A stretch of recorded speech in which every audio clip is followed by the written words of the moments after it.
Ngasigi video se Nupi singda Angang Oiba Ngamdaba infertility case laiba aduga khoi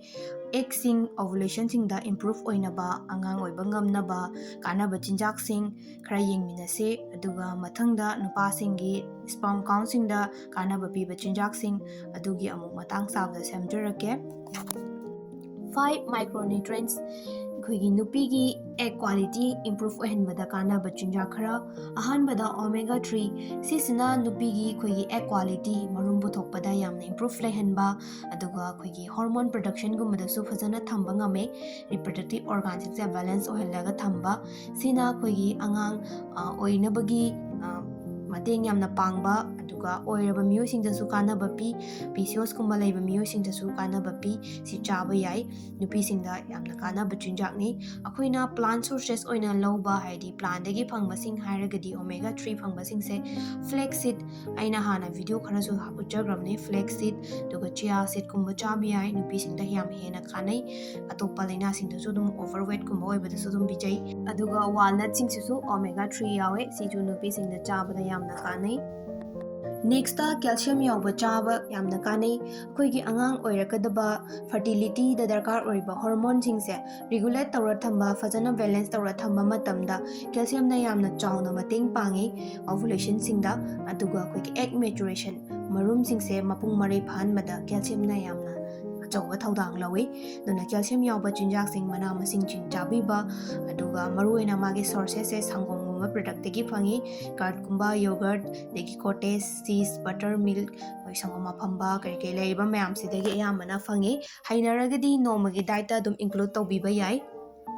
Next vitamins B12 Sigi vitamins sina akoigi healthy ovulation ohenba ovulation tawba matamda mapung mare fahanba duga balance hormone akoigi hormone jingje yamma akoigi mafam chana balance oina chang manana thamba ngamba duga follicle sing haibadi akoigi